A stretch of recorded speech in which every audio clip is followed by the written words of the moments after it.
Selamat datang di Tech Talk bersama Tech Center Universitas Negeri Jakarta.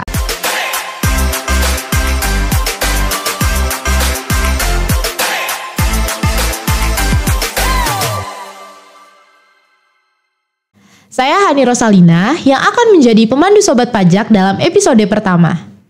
Jadi buat yang belum tahu, Tech Talk ini adalah podcast yang diselenggarakan oleh Tech Center UNJ yang akan membahas berbagai topik seputar perpajakan. Di episode pertama ini, kita akan membahas tentang wajib pajak yang taat dan sukses, yang berkaitan dengan pentingnya kepatuhan pajak dan bagaimana hal tersebut dapat berkontribusi pada kesuksesan individu maupun perusahaan. Tanpa berlama-lama, kita panggilkan saja dua narasumber kita dari perwakilan Kanwil DJP Jakarta Timur. Pagi Ibu Mita dan Ibu Yola, apa kabarnya nih Ibu? Selamat pagi Mbak Hani, alhamdulillah baik. Ya, kabar baik juga Mbak Hani. Mbak Hani apa kabar? Aku baik sih Bu. Tadi Ibu kesini naik apa? Kebetulan kami memang dari kantor ya Mbak Hani, memenuhi undangan dari Fakultas Ekonomi dan Bisnis UNJ. Senang sekali kami tim dari Kanwil DJP Jakarta Timur bisa menyapa sobat pajak ya kalau di sini ya bahasanya. Iya. Kalau kita biasanya menyapanya dengan nama kawan pajak. Nah, kalau di sini berarti menyapanya dengan sobat pajak. Oke. Kami tadi dari kantor kebetulan Mbak ya. Karena untuk jam kerjanya kan memang dari jam 7:30 sampai dengan pukul 5. Jadi tadi ke kantor dulu baru kesini. Baru kesini. Sebelumnya terima kasih untuk Ibu Yola dan Ibu Mita sudah menyempatkan waktunya untuk hadir di Tech Talk Tech Center UNJ pada hari ini. Nah, oke sobat pajak, di sini saya sudah bersama dengan dua narasumber yang tentu saja sudah ahli di bidangnya. Di sini ada Ibu Pramita Sari sebagai penyuluh pajak ahli muda dari Kanwil DJP Jakarta Timur, dan ada juga Ibu Yolanda Angelina Togatorop sebagai penyuluh pajak ahli pertama Kanwil Jakarta Timur. Nah, jadi sesuai dengan namanya, kita adalah podcast pajak, Tech pajak gitu. Jadi membahas tentang pajak. Jadi saya pernah baca berita gitu Bu, tentang perkembangan pajak di Indonesia. Nah, penerimaan pajak di 2024 itu diperkirakan tumbuh sekitar 10,9%, dan itu berarti sejalan dengan peningkatan konsumsi masyarakat. Nah, kemudian juga pajak penghasilannya juga diperkirakan tumbuh sebesar 8,6%. Sementara PBB dan pajak lainnya itu diperkirakan tetap. Lalu Menteri Keuangan Ibu Sri Mulyani Indrawati mengungkapkan bahwa penerimaan pajak hingga 31 Mei 2024 itu mencapai 760,38 triliun atau sekitar 38,23% dari target APBN. Yang mana target APBN itu ditetapkan sekitar 1988,9%. Nah, dalam bahas itu, menurut berita yang saya baca tadi, Bu, menurut Ibu, apakah tahun selanjutnya, sekitar tahun 2025, target penerimaan pajak apakah akan ditambah lagi, dan secara makro targetnya itu mau sampai berapa persen ya Bu dari APBN? Nah, melihat beberapa tahun belakangan ini penerimaan pajak sendiri mengalami kenaikan. Menurut Ibu bagaimana? Ini pertanyaan mahasiswa banget ya Mbak Yola ya. Pagi-pagi udah ngomongin penerimaan gitu ya. Emang kalau kita berbicara tentang pajak itu, kalau di headline berita selalu tercapture gitu ya. Penerimaan pajak sampai dengan bulan ini berapa persen gitu ya. Mungkin kalau Hani juga membuka IG dari Direktorat Jenderal Pajak itu kan selalu ada reportnya gitu ya. Sebagaimana kita ketahui bahwasanya memang di Indonesia sekitar 80% penerimaan itu berasal dari sektor pajak gitu ya. Itulah kenapa mungkin dari mahasiswa juga pengen tahu nih seberapa pentingnya juga gitu ya pajak untuk terkait dengan tadi ya, penerimaan semakin tahun dari tahun 2020, 2021, 22 sampai dengan sekarang itu kan meningkat terus ya targetnya gitu ya. Sebenarnya kalau untuk dari sisi penerimaan itu untuk pajak sendiri, penerimaan negara itu kan ditentukan dari, kalau kita berbicara tentang APBN ya, anggaran penerimaan belanja negara. nggak jauh-jauh dari pembiayaan negara tersebut gitu ya. Jadi untuk penerimaan biasanya kan kalau setiap tahunnya, kalau kita tahu itu setiap kementerian lembaga mereka akan membuat proyeksi gitu ya Mbak Yola ya, terkait dengan pengeluaran yang akan dikeluarkan oleh lembaga tersebut atau kementerian tersebut selama 1 tahun ke depan. Dari situ disusun nih sama Ibu Menteri Keuangan kita, kalau untuk sekarang kan Ibu Sri Mulyani gitu ya, kemudian disusun dari APBN. Dari situlah nanti ditentukan targetnya, tentunya dibahas juga dengan DPR gitu. Itulah kenapa mungkin melihat untuk penerimaan ini kan banyak faktor ya, selain pengeluaran tentunya untuk pembiayaan negara gitu ya. Apa saja sih yang dibutuhkan dalam jangka waktu 1 tahun ke depan dari setiap bidang-bidang ini, kementerian lembaga ini untuk membiayai kegiatannya, tentu saja untuk kesejahteraan masyarakat ya Mbak Yola ya gitu. Nah pastinya ini juga dipengaruhi oleh faktor ekonomi ya, ekonomi globalnya seperti apa. Untuk tahun sekarang kita juga ada pemilu gitu ya, itu juga sangat berpengaruh gitu. Mungkin dari Mbak Yola mau menambahkan? Kalau misalnya ditanya ya Mbak, apakah nanti tahun depan target pajak itu akan meningkat, ya tentunya nanti akan berdasarkan RAPBN ya, penyusunan APBN yang seperti tadi sudah dijelaskan oleh Mbak Mita. Jadi untuk penyusunan APBN itu sendiri kan pemerintah mengajukan kepada DPR ya. Nah di situ kan dilihat dulu nih untuk total belanja negara berapa, dan untuk penerimaan negara yang digunakan untuk membiayai belanja itu berapa gitu. Nah, tentu saja itu kan nanti akan berdasarkan hasil pembahasan ya antara Menteri Keuangan, pemerintah, kemudian DPR. Nah, tentu saja untuk menentukan target penerimaan pajak nanti berapa, untuk menentukan pendapatan negara yang digunakan untuk membiayai belanja ini berapa, tentu saja itu nanti pemerintah akan mempertimbangkan banyak faktor ya Mbak Mita ya, apakah faktor daya beli masyarakat, kemudian faktor asas keadilan ya dalam perpajakan, kemudian ada berbagai faktor yang nanti akan menentukan apakah tahun 2025 nanti untuk target pajak itu akankah turun atau tetap, atau bisa saja meningkat seperti tren tahun-tahun sebelumnya gitu. Jadi kalau misalnya pertanyaannya apakah nanti naik, ya tergantung nanti pembahasan antara pemerintah dengan DPR seperti itu. Berarti tergantung pada pengeluaran setiap kementerian baru mereka mentargetkan APBN-nya, Bu. Nah, itulah salah satu faktor yang mempengaruhi ya. Kan banyak faktor untuk bisa menentukan penerimaan seperti yang tadi Mbak Hani sampaikan. Untuk di tahun ini 1,9 ya, kurang lebih 1,9 triliun. Nah, itu dari mana? Yang pertama pastinya yang tadi sudah dijelaskan juga oleh Mbak Yola, dari Kementerian Keuangan mengumpulkan nih dari yang sudah setiap kementerian atau lembaga ajukan ya, pengeluaran yang mungkin akan dikeluarkan selama 1 tahun ke depan. Itu akan disusun menjadi rancangan APBN.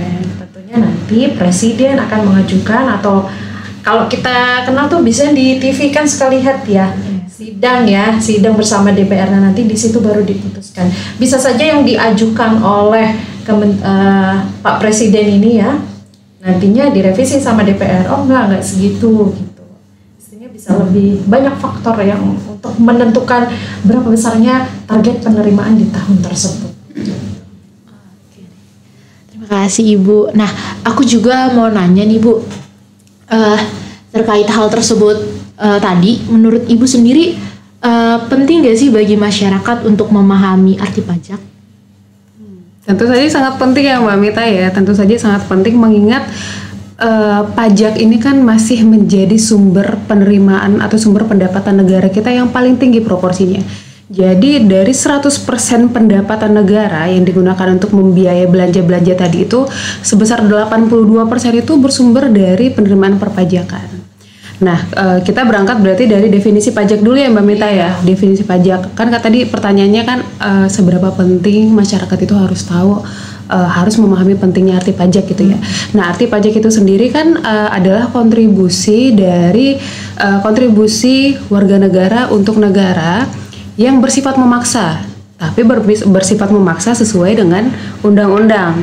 Nah, tanpa mendapatkan imbalan langsung dan digunakan untuk sebesar-besarnya kemakmuran rakyat.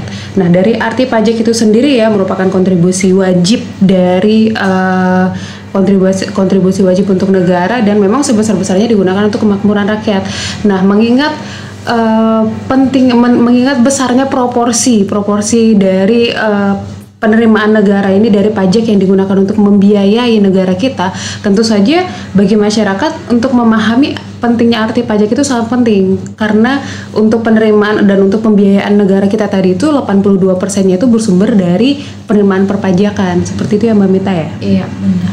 Coba kita ini, kalau menurut Mbak Hani sebagai generasi muda sendiri nih ya, apalagi yang pasti dong mengundang kita, pasti setidaknya tuh pengen tahu banyak gitu ya tentang pajak.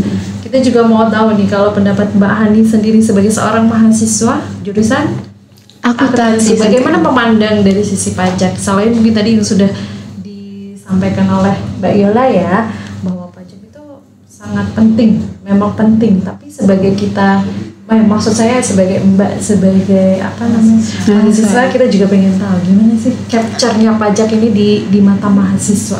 Kalau menurutku sih pajak tuh penting ya. Terus juga sebenarnya tuh biasanya ya NPWP itu kan 19 tahun lebih itu tuh pada ngurus gitu kan. Tapi faktanya tuh banyak yang udah 19 tahun tapi belum ngurus NPWP gitu kan. Karena juga belum punya penghasilan juga kan. Nah, menurut aku juga tuh pajak tuh penting karena Indonesia tuh ya, karena pajak buat pembangunan Indonesia tuh paling banyak tuh dari pajak. Kalau nggak dari pajak, terus Indonesia mau dibikin lebih bagus kayak gimana? Karena semua untuk membangun tuh perlu uang kan. Nah, jadi masyarakat semisalnya dia emang ada kewajiban untuk membayar pajak, bayarlah pajak itu karena itu untuk kepentingan dia dan juga negara. Jadi dari Mbak Hani juga sudah menyadari gitu ya betapa pentingnya pajak untuk negara kita nih sobat pajak ya. Jadi memang karena 82% sumber penerimaan negara berasal dari sektor pajak. Lalu bagaimana kalau misalnya bisa dibayangkan nih kalau misalnya tingkat kepatuhan wajib pajak menurun atau penerimaan pajak tidak tercapai ya. Padahal tadi sudah disampaikan bahwasanya ini loh uang yang diterima negara itu akan digunakan untuk membangun negara kita sendiri yang tentunya manfaatnya tidak bisa dirasakan secara langsung gitu ya sobat pajak ya. Jadi tadi sudah disampaikan juga oleh Kak Yola dan juga sama Mbak Hani sebagai seorang mahasiswa pun sudah bisa meng-capture itu gitu ya. Berarti memang penting banget. Ibaratnya kalau kita aja nggak, berapa persen tubuh kita itu kan harus ada air gitu ya Mbak ya. Kalau itunya saja tidak terpenuhi, rasanya dehidrasi itu gimana? Sama halnya kalau misalnya kita penerimaan itu tidak tercapai, otomatis pembiayaan negara juga pasti akan mengalami masalah juga. Mau bangun jalan terhambat betul. Tapi satu hal tadi ya, untuk NPWP itu sebenarnya ada syarat subjektif dan objektif. Berarti tidak seperti kita memiliki identitas NIK ya. Nah, kalau NPWP itu harus memenuhi syarat subjektif dan objektif dulu, baru dia harus atau memiliki kewajiban untuk mendaftarkan diri untuk memperoleh NPWP gitu. Jadi bukan berarti umur 19 tahun harus punya NPWP, tidak. Jadi untuk setiap warga negara yang sudah memiliki atau memenuhi persyaratan subjektif dan objektif itu baru bisa mendaftarkan diri untuk bisa mendapatkan NPWP gitu, Mbak. Ya. Oke.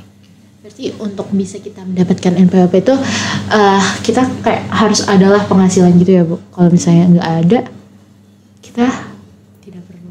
Itu objeknya, syarat objektifnya. Kalau syarat subjektifnya kan ada tuh ya, sesuai dengan undang-undang pajak penghasilan ya, dia harus misalnya salah satunya ya bertempat tinggal atau bertempat kedudukan minimal 183 hari ya Mbak Yola ya. Itu ada di YouTube kita ya sobat pajak, boleh juga Jangan lupa nonton gitu ya podcast kita di YouTube Kanwil DJP Jakarta Timur. Untuk penjelasan lebih lengkap ya terkait dengan syarat subjektif dan objektif yang tadi sudah kita bahas sekilas.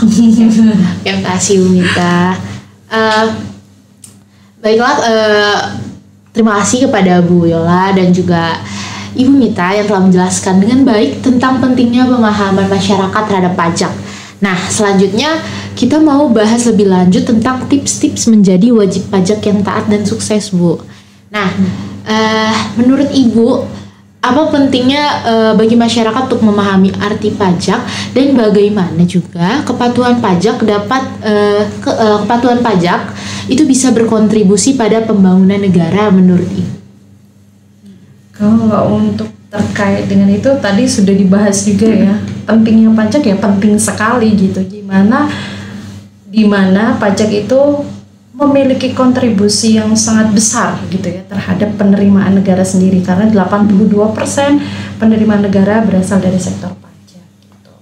Nah, tapi bagaimana sekarang kan permasalahannya adalah bagaimana bisa mencapai target penerimaan pajak itu sendiri ya. Yang perlu digarisbawahi adalah sebenarnya di sini tugas kami pun sebagai penyuluh pajak adalah bagaimana membangun kesadaran masyarakat supaya bisa melaksanakan hak dan kewajiban perpajakannya secara benar, gitu ya. Kalau ngomongin masalah kewajiban ya, kalau sebagai seorang muslim gitu sholat 5 waktu gitu, itu udah jelas subuh sampai dengan isya gitu ya.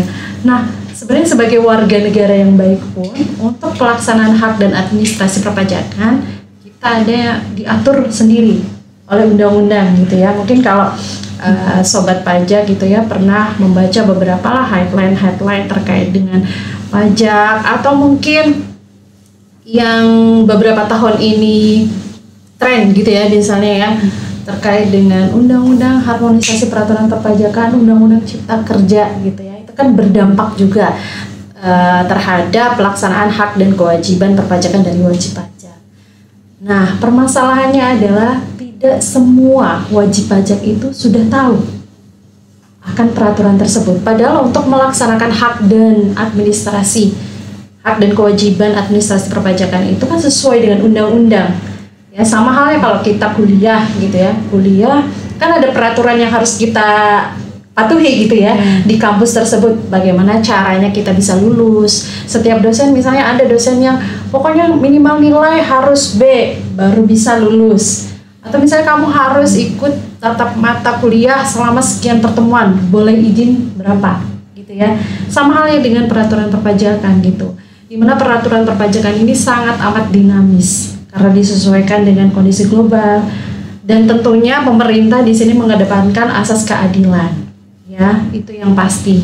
Nah, disinilah tugas kami sebagai penyuluh pajak untuk memberikan edukasi kepada wajib pajak, termasuk ini nih Mbak Hani, sobat pajak semuanya, sebagai generasi muda ya Mbak Yola ya, yang nantinya akan menjadi penerus bangsa, menuju Indonesia emas tentunya ya, gitu ya sobat pajak. Jadi yang paling menjadi tantangan sebenarnya kesadaran dari wajib pajak itu untuk bisa patuh, gitu ya. Karena terkadang kita sudah punya NPWP, tapi nggak tahu habis itu tuh untuk apa yang harus dilakukan. Misalnya saya bekerja, bekerja, kamu punya penghasilan, berarti kamu dipotong pajaknya. Biasanya paradigma di masyarakat seperti itu ya. Saya punya NPWP, saya sudah dipotong, sudah selesai. Padahal setelah itu ada yang harus dia lakukan gitu. Lapor SPT tahunan misalnya gitu ya. Beda halnya kalau kita ngomongin badan, beda lagi kalau untuk wajib pajak badan ketika sudah mendaftarkan NPWP-nya. Nah, kita lihat nih usahanya apa gitu kan. Nanti akan ada kewajiban-kewajiban yang harus dilakukan setelah itu. Misalnya dia perusahaan punya karyawan, dia membayar gaji, karyawan tersebut dia potongan pajak yang tersebut dia setorkan. Kalau dia sudah setorkan, dia harus melaporkan SPT PPh pasal 21. Nah, selain itu ada banyak ya Mbak ya sebenarnya macamnya. Kalau misalnya dia melakukan penyerahan barang kena pajak atau jasa kena pajak, dia harus dikukuhkan sebagai PKP.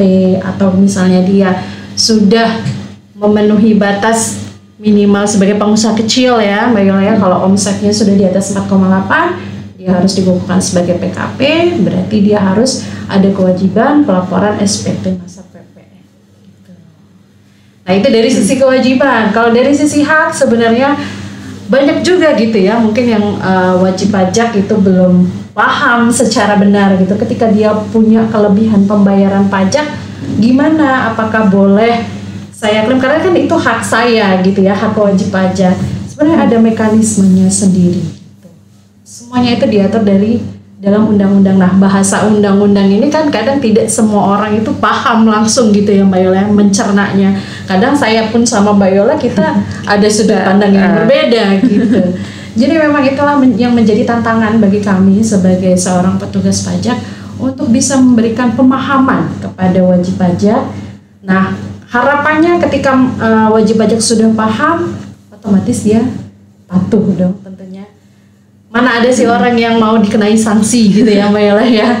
Sama halnya ketika misalnya Mbak Hani gitu, nilainya kurang, ya ada berbagai macam faktor gitu ya, sehingga menyebabkan tidak lulus akhirnya mengulang.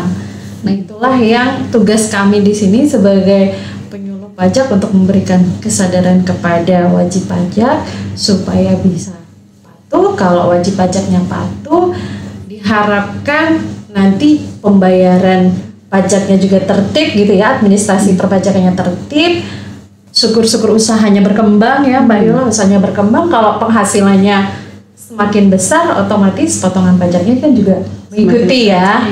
Nggak mungkin kita penghasilannya kecil kita kenakan pajak tinggi, itu nggak ada ceritanya begitu. Jadi memang pajak itu menganut asas keadilan. Semakin besar penghasilannya ya wajar saja kalau dikenakan pajak semakin tinggi gitu ya Mbak Yola ya. Mungkin Mbak Yola mau menambahkan. Sudah sangat jelas ya penjelasan Mbak Vita tadi.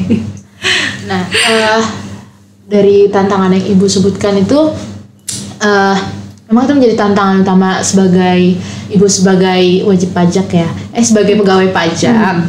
Nah, untuk Ibu membantu masyarakat memenuhi kewajiban perpajakan sendiri, dari DJP sendiri kan sering mengedukasi tentang perpajakan itu ya Bu. Tapi selain mengedukasinya itu, apakah Ibu ke tempat-tempat kayak selain membuat acara seminar, apakah ada cara lain Ibu mengedukasi masyarakat gitu untuk mematuhi perpajakan?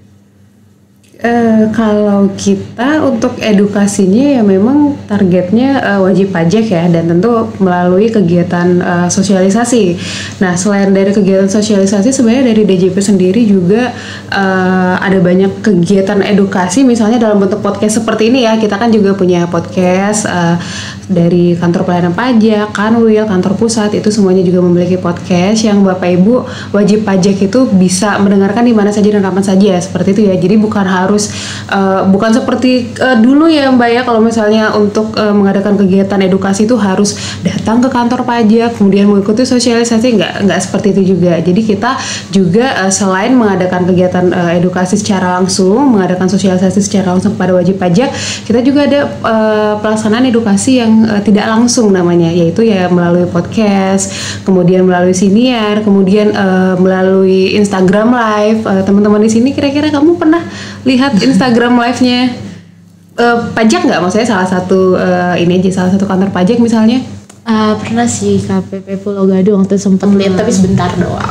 KPP Pulau Gadung. Nah seperti itu. Jadi untuk sekarang ini untuk kegiatan edukasi yang dilaksanakan oleh DJP itu sudah semakin masif ya. Jadi bukan harus kegiatan edukasi yang harus tatap muka gitu ya, tapi sudah sangat banyak bentuk kegiatan edukasi yang sudah dilaksanakan oleh DJP sebagai bentuk memberikan pemahaman perpajakan kepada wajib pajak, seperti itu.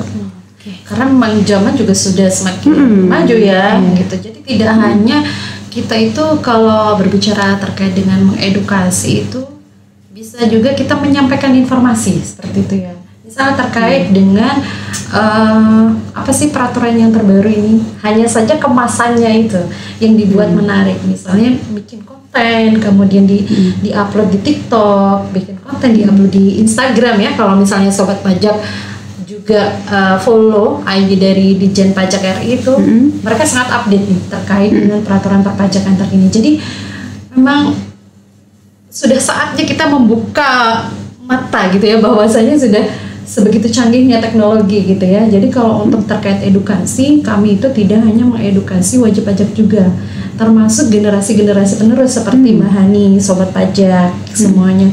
Bahkan dari tingkat SD pun ya, kalau misalnya sobat pajak mungkin pernah melihat yang namanya pajak bertutur ya. Jadi itu kita memberikan pemahaman gitu seberapa pentingnya sih pajak, kenapa generasi muda itu harus tahu gitu ya. Supaya mereka mengenal lingkungannya, bahwasanya mereka nanti oh ternyata begini loh capture dari negara kita. Begitu luar biasanya pajak itu memberikan kontribusi untuk negara gitu. Itu dari tingkat SD sampai dengan SMA, bahkan kami juga ada tax goes to campus ya Mbak Yola kepada mahasiswa. Kalau dari sisi wajib pajak kita juga sering aktif untuk memberikan sosialisasi baik itu secara daring maupun secara luring. Kami juga kalau sobat pajak tahu nih di kantor-kantor pelayanan pajak juga ada yang namanya help desk. Wajib pajak boleh datang ke kantor pajak untuk menanyakan, tidak hanya menanyakan terkait dengan kasus yang sedang dihadapi gitu ya, biasanya terkait dengan aplikasi misalnya gitu ya, aplikasi yang digunakan oleh wajib pajak dalam rangka pelaporan kewajibannya gitu ya. Baru datang ke helpdesk itu boleh bertanya apapun ke helpdesk, ke kantor pajak. Cuma memang ada jam-jamnya ya Mbak Yola ya, jam sesuai dengan jam kerjanya gitu. Jadi saya rasa Direktorat Jenderal Pajak sudah sangat luar biasa ya dalam edukasi. Tinggal pilih aja gitu. Kalau sobat pajak juga berkunjung ke website pajak.go.id, bisa juga membaca beberapa artikel ya. Artikel di situ juga isinya mengedukasi kepada wajib pajak dan tentunya biasanya update terkait dengan peraturan terbaru. Mbak Ani sudah pernah buka pajak.go.id? Pernah sih, cuman untuk membantu melapor SPT. Asistensi ya. Asistensi ya. Nah, di situ banyak kalau misalnya mau melihat lebih jauh gitu ya, di website pajak.go.id ada peraturan, kemudian ada formulir nih. Kalau misalnya dari sobat pajak nih, kalau untuk teman-teman yang sedang kuliah kan biasanya bingung ya membayangkan, oh karena tidak pakai aplikasi, biasanya kan ada tuh formulir PPh 21, SPT PPh 21 itu seperti apa. Di situ bisa dilihat untuk formulir-formulirnya, permohonan yang diajukan wajib pajak, formnya seperti apa di pajak.go.id itu sudah sangat komplit, termasuk peraturan. Oh iya Bu, kadang kan ada wajib pajak yang tidak taat wajib pajak ya. Nah, aku mau nanya nih Bu, untuk manfaat secara langsung dan tidak langsungnya bagi masyarakat menjadi wajib pajak yang taat, sama sanksi dan risiko jika seseorang itu tidak taat pada pajak. Jadi kayak sanksi dari wajib pajak itu kalau misalnya nggak taat, dan risiko yang harus dia ambil itu seperti apa Bu? Kalau manfaat secara langsung apa ya Mbak Mita ya? Soalnya kan kalau pengertian dari pajak itu sendiri kan salah satu pengertiannya itu kan tidak mendapatkan imbalan secara langsung ya gitu ya. Mungkin kalau manfaat secara langsung dengan wajib pajak itu menjadi wajib pajak yang taat, itu mungkin adalah rasa aman ya Mbak, ya, tidak perlu dikejar-kejar, jadi tidurnya bisa nyenyak, perasaannya bisa nyaman, karena kenyamanan itu nggak bisa dibeli dengan uang ya Mbak Mita ya. Jadi kalau misalnya dia memang sudah merasa, maksudnya sudah merasa melaksanakan hak dan kewajiban perpajakannya itu sudah benar, berarti dia manfaat yang bisa dirasakan secara langsung itu adalah rasa aman, tidak perlu takut dikejar-kejar oleh orang pajak gitu kali ya Mbak Mita ya. Dan untuk manfaat tidak langsungnya, manfaat tidak langsung mungkin dari berbagai jenis fasilitas umum yang sudah dibangun oleh pemerintah ya Mbak Mita ya.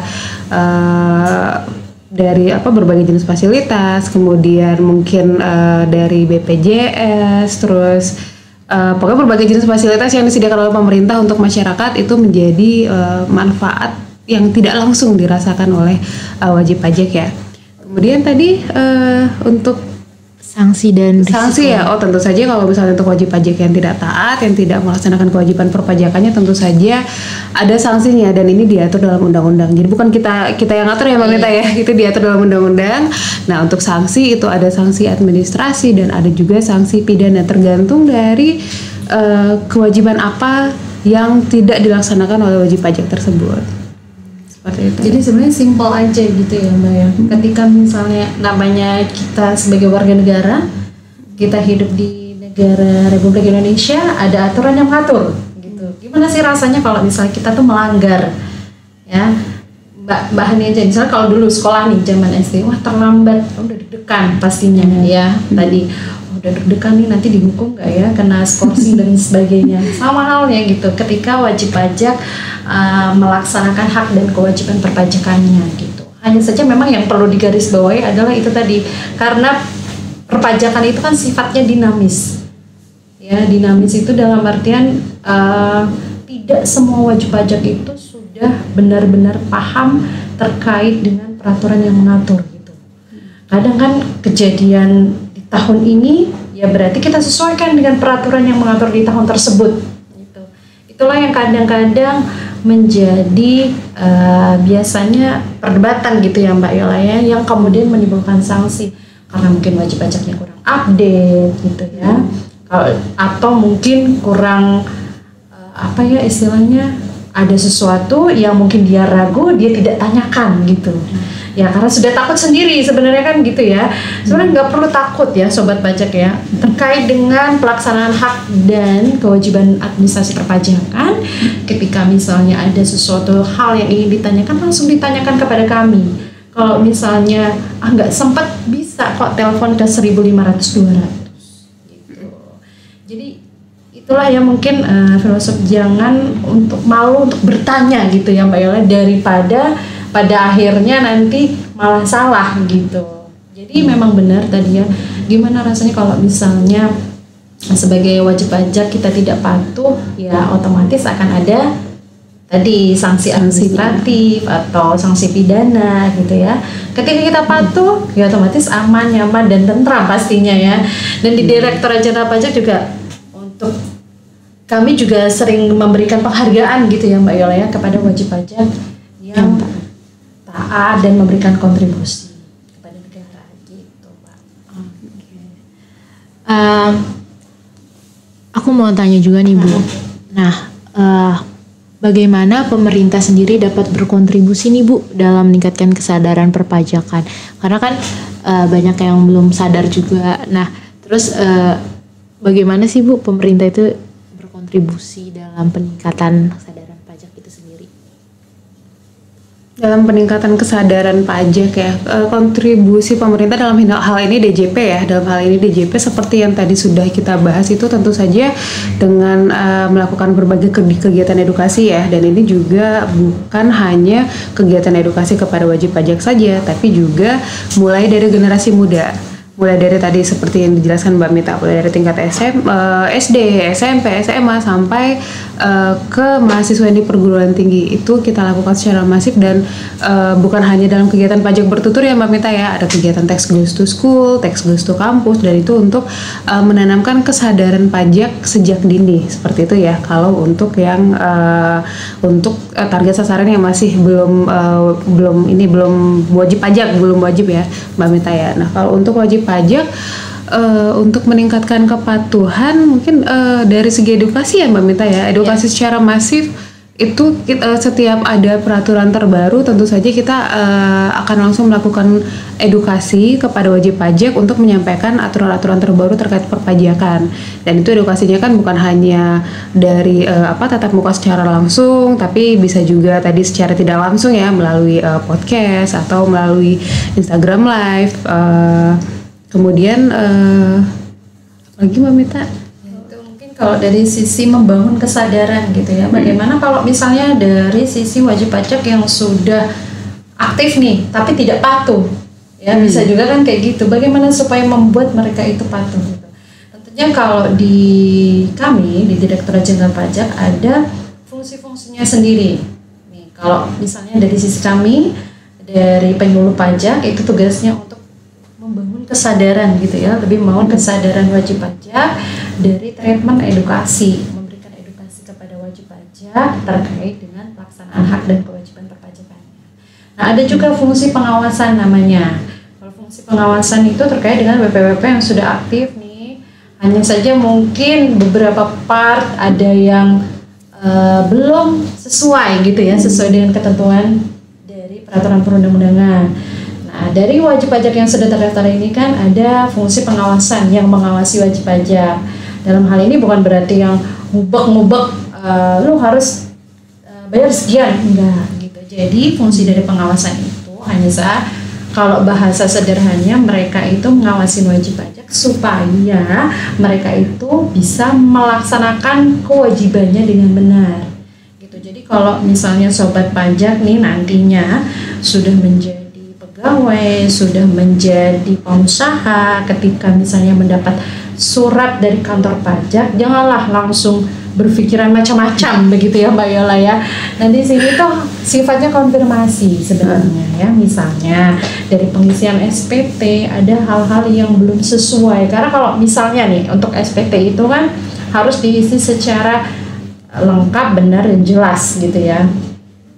Itulah yang akan dikonfirmasi oleh pihak kantor pajaknya. Oh ini sudah benar belum pengisiannya? Kalau benar ayo dibetulkan. Bukan berarti dipanggil langsung disuruh bayar, tidak. Gitu ya. Itu paradigmanya kalau sudah mendapatkan amplop coklat kemudian diundang oleh kantor pajak biasanya udah takut duluan gitu ya Mbak Yola ya gitu. Jadi memang ada beberapa fungsi tersendiri gitu ya untuk bisa meningkatkan kepatuhan wajib pajak. Ada juga fungsi pemeriksaan yang diperiksa nih karena mungkin tadi dikonfirmasi belum ada tindak lanjut dan sebagainya, memang harus ada treatment khusus mungkin ya Mbak Yola ya untuk menyelesaikan hal tersebut. Ada namanya fungsi pemeriksaan, dinaikkan lagi ada penegakan hukum. Mungkin kalau secara persuasif tadi edukasi ya Mbak, secara persuasif edukasi. Tapi kalau misalnya setelah diedukasi tapi tetap tidak patuh seperti itu ya tentu ada treatment di atas yang persuasif lagi tadi seperti itu. Bisa masuk ke pengawasan, bisa masuk ke pemeriksaan atau sampai ke yang penegakan hukum. Oke, Bu.